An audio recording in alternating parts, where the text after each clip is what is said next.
아침 저녁으로 완전히 살살해진 기운을 대하면서 계절의 변화를 느낍니다. 가을이 되면은 토실토실한 밤송이들이 고개를 내밀고 삐쳐나오는 모습이나 찬바람에 나무잎은 모두 떨어지고 감나무 위에 붉은 감이 주렁주렁 달린 모습을 볼 수가 있습니다. 가을은 성숙이라는 단어를 떠올립니다.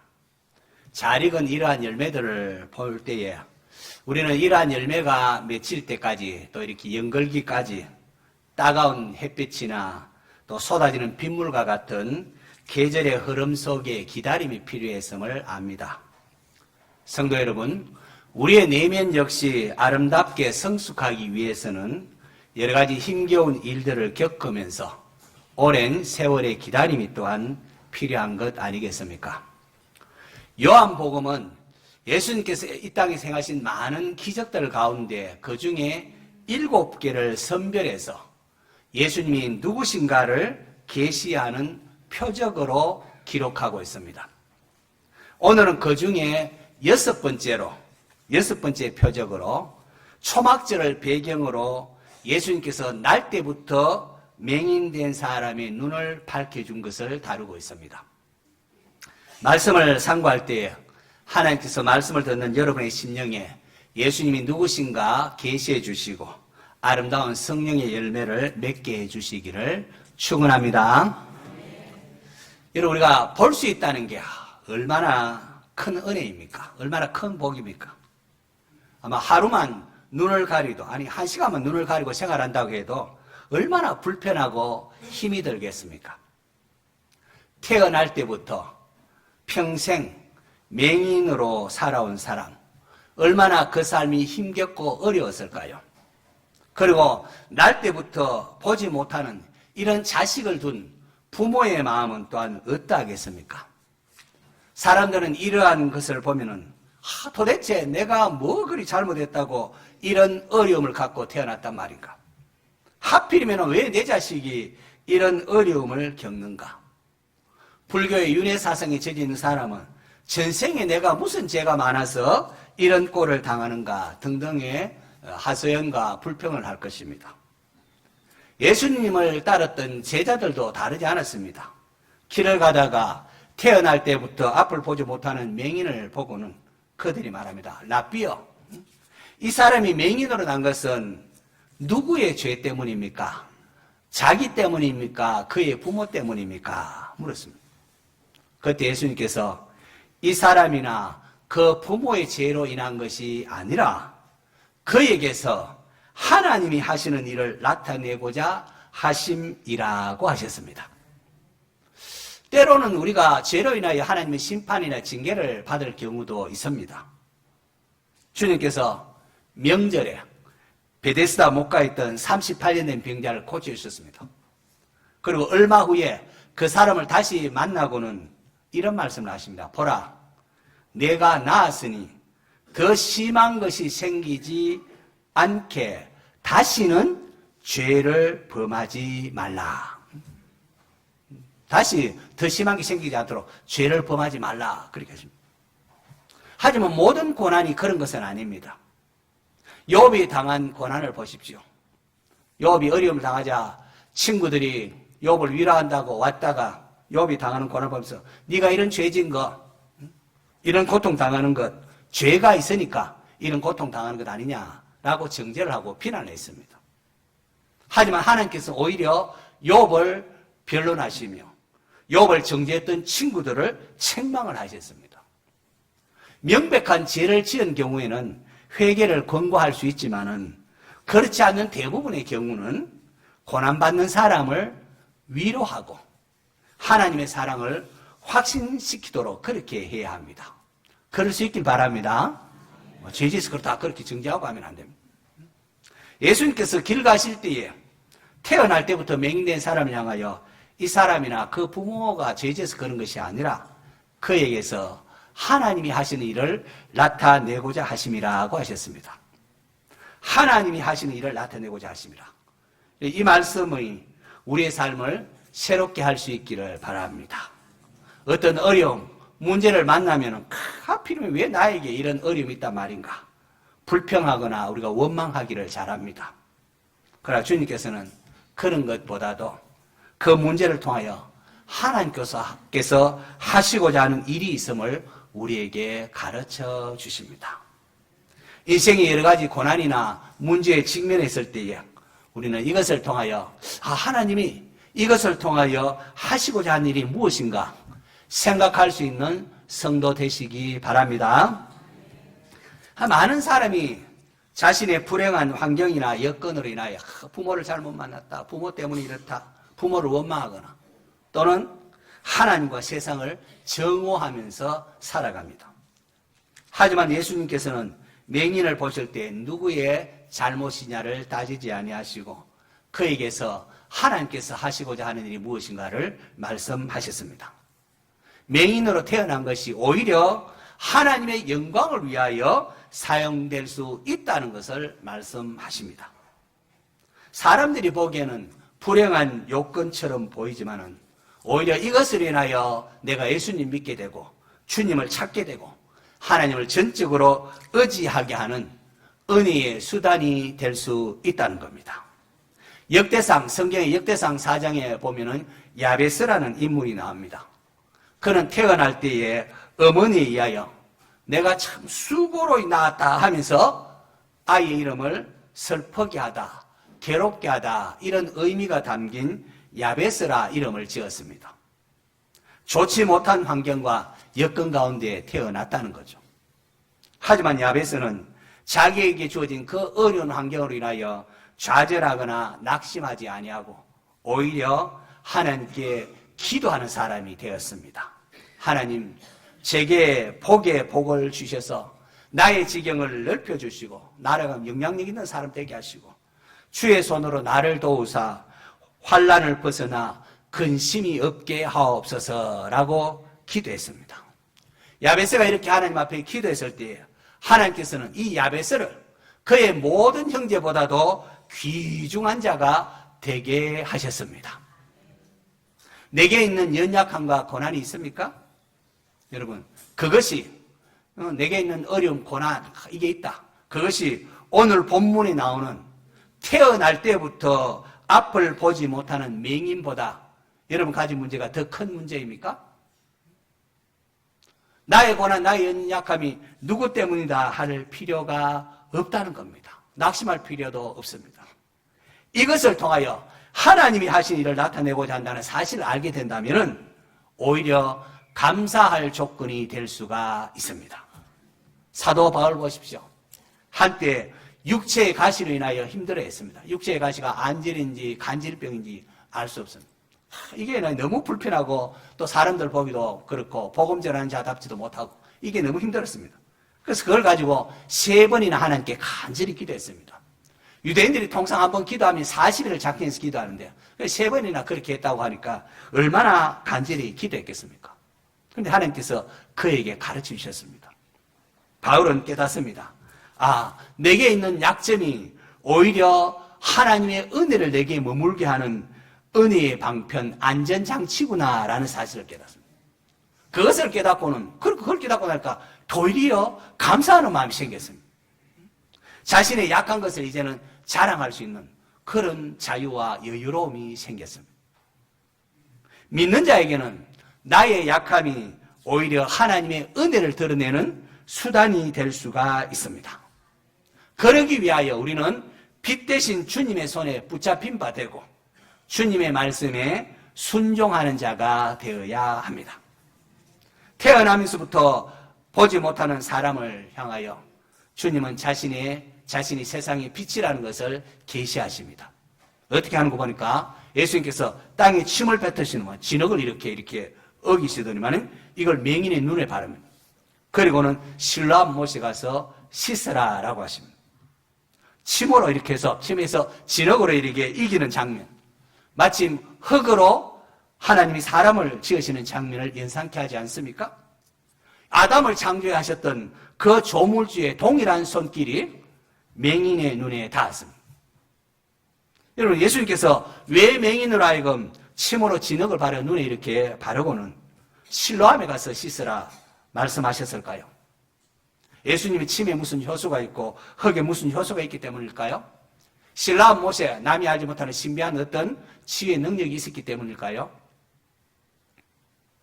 주님께서 말씀만으로도 능히 고칠 수 있는데 굳이 왜 실로암에 가서 씻으라 하셨을까요? 가장 일반적으로 생각해 볼 수 있는 것은 예수님께서 맹인의 믿음, 맹인의 순종을 보고 싶었던 것 아닐까 생각합니다. 주님의 말씀을 들은 맹인은 어떻게 합니까? 그는 실로암으로 찾아갑니다. 앞으로 보좌는 어떻게 찾아가겠습니까? 사람에게 실로암이 어디 있는지 좀 가르쳐 주세요. 저를 좀 실로암으로 데려주세요. 그렇게 더듬더듬하면서 갔을 겁니다. 맹인이 마침내 실로암에 도착해서 씻었습니다. 그러자 그의 눈이 밝아졌습니다. 할렐루야! 이러한 실로암의 기적과 은혜가 오늘 예배하러 나온 여러분에게도 있기를 축원합니다. 믿음이 뭡니까, 여러분? 믿음은 하나님의 말씀에, 주님의 말씀에 아멘 하고 순종하는 겁니다. 순종이 믿음을 보여주는 겁니다. 예수님께서 날 때부터 맹인된 자에게 실로암 못에 가서 씻으라 할 때 맹인은 이에 가서 씻고 밝은 눈으로 왔더라. 그렇게 기록하고 있습니다. 여기에는 군더더기가 없습니다. 제가 실로암에 가서 씻는다고 무슨 일이 있겠습니까? 정말로 제 눈이나 떠지겠습니까? 하필이면 멀리 있는 실로암 가라고 합니까? 그냥 여기는 아무 문나 씻으면 안 되겠습니까? 오늘은 말도 많고 변명도 많습니다. 이유도 많습니다. 나중에 눈을 뜬 사람 보더니 사람들이 묻습니다. 당신 어떻게 해서 이렇게 눈을 뜨게 됐습니까? 그러자 맹인이 뭐라고 대답했습니까? 요한복음 9장 11절에 보시면은 대답하되 예수라는 사람이 진흙을 이겨서 내 눈에 바르고 나더러 실로암에 가서 씻으라 하니까 내가 가서 씻으니까 보게 되었더라. 그렇게 합니다. 실로암 기적의 비결은 다른 데 있는 게 아닙니다. 실로암 못에 가서 씻으라 할 때에 가서 씻는 것, 주님의 말씀에 아멘하고 순종하는 자, 그가 복 있는 사람입니다. 하나님의 은혜가 머무르는 곳은 말씀에 순종하는 자리입니다. 말씀대로 순종할 때 놀라운 기적의 현장, 은혜의 현장이 되고 말았습니다. 자, 예수님께서 왜 맹인에게 실로암에 가서 씻으라 하셨는지 보다 아주 중요한 이유가 있습니다. 이런 실로암은 초막절 행사와 관련이 있습니다. 초막절, 출애굽한 이스라엘 백성들이 광야에서 초막을 짓고 살면서 하나님의 구원의 은혜를 기념하는 절기가 바로 초막절입니다. 초막절에는 두 가지 큰 행사가 있는데 하나는 바로 예수님 말씀한 그 실로암에 가서 물을 길러서 가져와서 제성전 제단에 붓는 의식입니다. 초막절이 진행되는 동안 매일 제사장들은 아침에 성전에서 남쪽으로 한 700m 떨어진 곳에 있는 실로암 연못가시에 물을 기르다가 성전의 제단에 붓습니다. 그러면은 많은 사람이 제사장들의 뒤를 따라서 행렬을 지어오면서 시편의 말씀을 이렇게 암송을 합니다. 그리고 마지막 7일째 되는 날, 초막절 마지막 날, 7일째 된 날 7번이나 제단을 돌아가면서 물을 붓습니다. 자, 이러한 행사는 바로 이것은 출애굽 당시 하나님께서 머리바에서 반석에서 막 물이 나오게 하지 않습니까? 광야에서 그 물을 공급해 주신 것을 기념하고 또 아울러 원래 하나님께서 우리에게 물을 넉넉하게 좀 공급하셔서 목축도 잘 되고 농사도 풍성하게 될 것을 기원하는 것이기도 합니다. 그러면서 이스라엘의 절기가 담고 있는 대부분의 절기가 담고 있는 종말에 그렇게 하면서 종말에 하나님께서 성령을 부어주실 것을 또한 기대하는 마음으로 가지고 합니다. 이사야서, 에스겔서, 요엘서 보면은 말세에 하나님께서 내가 내 영을 부어주겠다, 성령을 부어줄 것을 예언하고 있기 때문에 그렇습니다. 자, 그런데 이런 절기 행사가 진행되는데 물을 기르다 이렇게 하고 있는 행사가 쭉 사람들이 진행되고 있는데 예수님께서 그 행렬을 보면서 성전 곁에 서서 이렇게 외치십니다. 요한복음 7장 37절에서 39절 우리 스크린 보면서 우리 같이 한번 같이 읽습니다. 시작.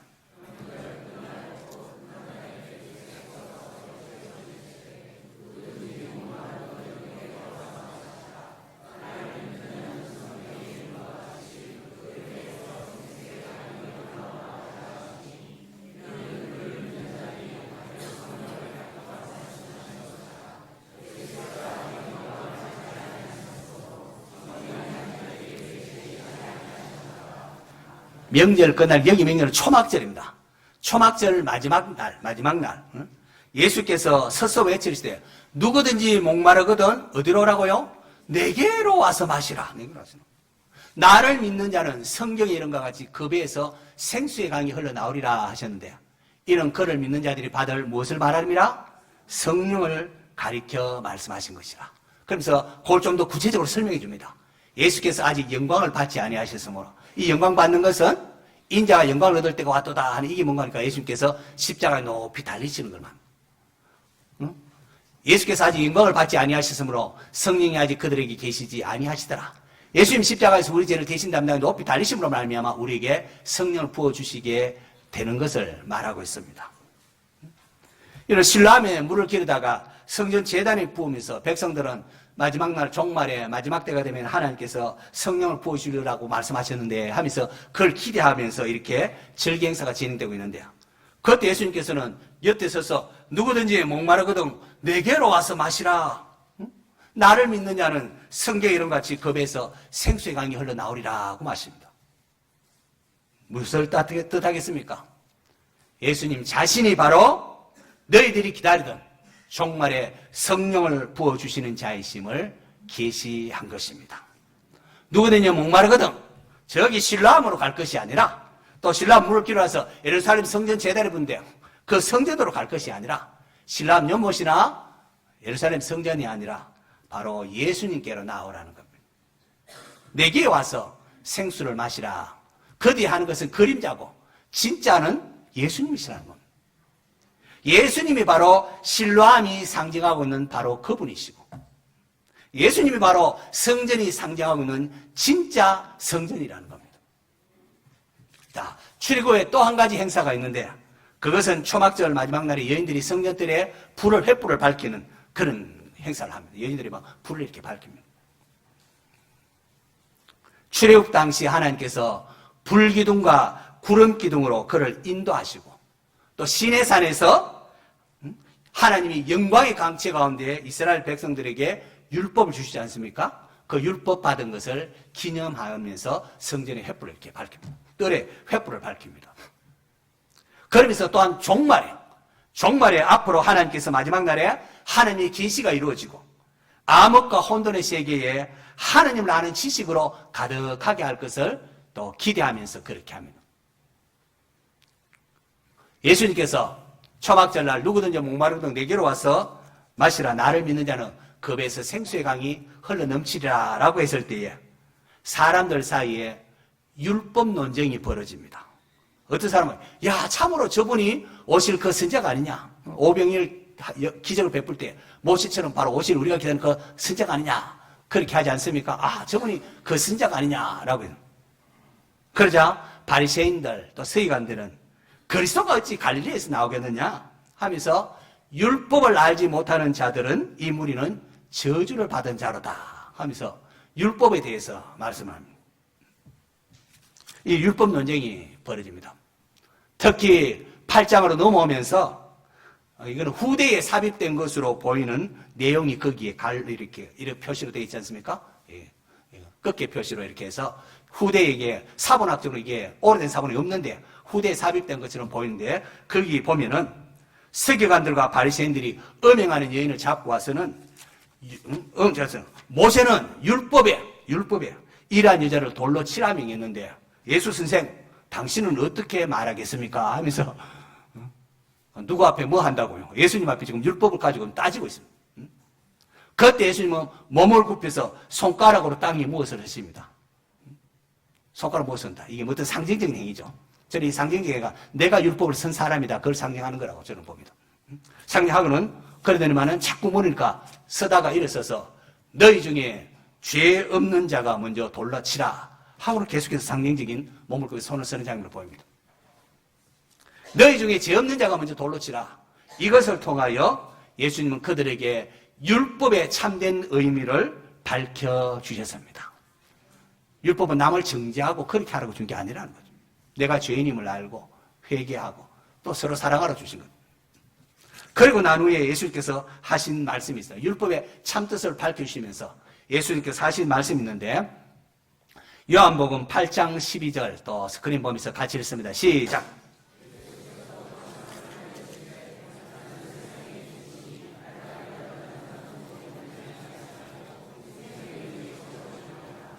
율법 논쟁을 하시면서 율법을 밝혀주시면서 예수께서 또 말씀하셨습니다. 나는 세상의 빛이니 나를 따르는 자는 어둠에 다니지 아니하고 생명의 빛을 얻으리라고 하십니다. 초막절을 배경으로 예수님께서 이 말씀을 하신 것은 내가 바로 예수님이 바로 너희들이 기다리던 종말의 하나님의 계시를 온전히 밝히 드러내시는 분이심을 계시한 것이라는 거죠. 예수님께서 날 때부터 보지 못하는 맹인된 사람에게 실로암 못에 가서 씻으라 라고 하신 것은 자신이 바로 하나님 뜻을 온전히 밝히시는 세상의 빛이라는 것을 확증하는 표적으로 행했다는 겁니다. 말로만 그렇게 한 것이 아니라 맹인의 눈을 밝힘을 통하여 내가 바로 그 사람이다. 주님께서 자신을 밝히는 표적으로 확정한 겁니다. 예수님께서 실로암 못에, 다른 못도 아니고 실로암 못에 가라 한 것은 실로암이 보냄을 받았다라는 뜻이 있습니다. 요한은 이 부분을 독자들이 놓치지 않도록 이 부분을 강조해서 부연 설명해 주고 있습니다. 실로암 못에 가서 씻으라는 주님의 명령에서 9장 7절에 이렇게 중간에 실로암은 번역하면 뭐라고요?